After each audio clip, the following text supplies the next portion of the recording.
With the World Cup going full speed, Seattle is stepping onto the global stage, and the story goes far beyond soccer. From local impact to global politics, there's a lot at play. Dr. Ron Krabil of UW Bothell is the director of Global Sport Lab and a leading expert on the culture and politics of the game. Professor, thank you so much for being here and welcome. It's a pleasure to be here. Thanks for having me. So you study mass media, politics, and culture, I understand. Some would be surprised to know that soccer actually plays quite an important role in your work. Tell me about it. Yeah, I think we can think about soccer just like we think of any other form of cultural production. So we're sort of used to thinking about things like music or film as like cultural production and that people make meaning of it. But sport is the same way. And so I myself am a longtime soccer fan.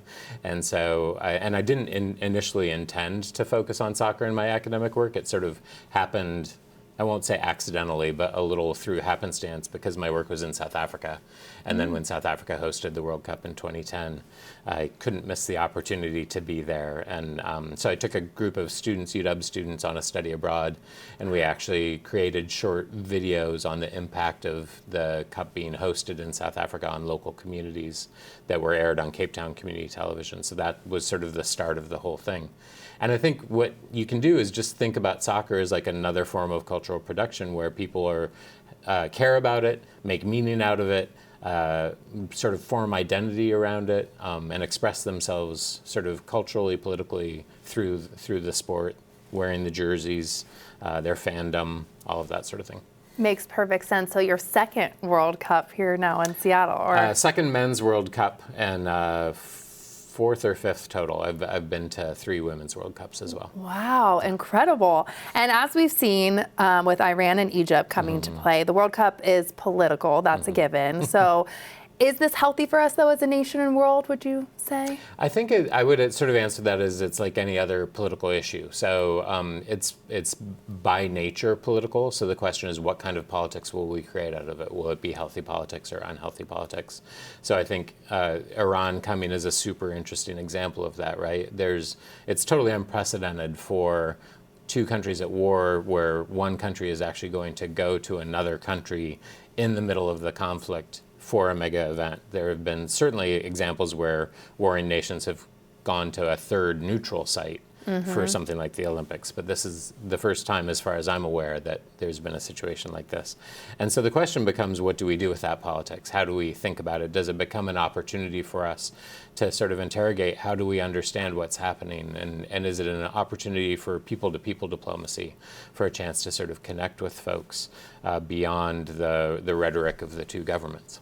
Makes sense. And we're hosting games, obviously, here in Seattle, which is very exciting. My first World Cup. What are some of the social and cultural impacts for us here, the good and the not so great? Yeah, I mean, I think, again, it depends sort of what we make of it. I think whether it becomes a net gain for the city is largely up to sort of how we as a city decide to engage with it. If we engage with it purely on FIFA's terms, I think FIFA will extract as much money as they can out of it, and if we sort of just accept that at face value, then it's not going to have great impacts for us. But I think the local organizing committee has worked very hard at making it a moment of inclusion for the city. I think the Juneteenth match is a really, really important moment to tell the world what Juneteenth is and what it means. I think the Pride match is another great opportunity to sort of put on a world stage what Seattle, how we engage with Pride. And so I think those are the moments that have real potential to really bring the city together, to make the sport more inclusive, more engaging. But then, it's also possible that we sort of use it as an opportunity to create all kinds of extra security measures that then stay in place long term that maybe aren't so good for our democracy and our society. And so I think we want to be really aware that anything we do during the Cup has long-term implications past the Cup. And so you don't want to sort of normalize something during the Cup in terms of, say, security presence and over-policing that then continues past the end of the tournament. And you say we all watch the World Cup in different ways, but you aren't talking about physically watching it. So what do you mean? Right. So I just mean we look at it through different lenses. So we might look at it through a very sort of our team nationalistic kind of mode and sort of like George Orwell once called soccer war without the shooting. And so that's one option, to sort of watch it in this very sort of partisan, intense kind of nationalistic mode.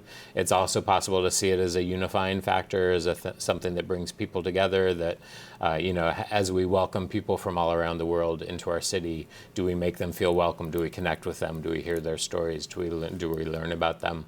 You can also think about it as a struggle over human rights. You can also think of it as big business. And you can also think of it as a way of sort of rethinking the world we want it to be. And can we use the sport to breathe into existence new ways of being? And I want to get to the last one. You are the inaugural director of UW Global Sport Lab. What are some things that you're focused on? Yeah, so because of the World Cup coming, we've been particularly focused on the sport of I call it football, but soccer as well. But we're really interested in all the ways that sport connects to global issues. Everything you can think of as a global issue, whether it's migration, human rights, the economy, conflict, anything like that. We look at that through a lens of sport, and thinking about it through what sport both tells us about those kinds of issues, and also how sport impacts those kinds of issues. And so all the way from the grassroots sort of small town kinds of modes to the big business professional kinds of modes. Amazing. Thank you so much for your time, Professor. It's a pleasure.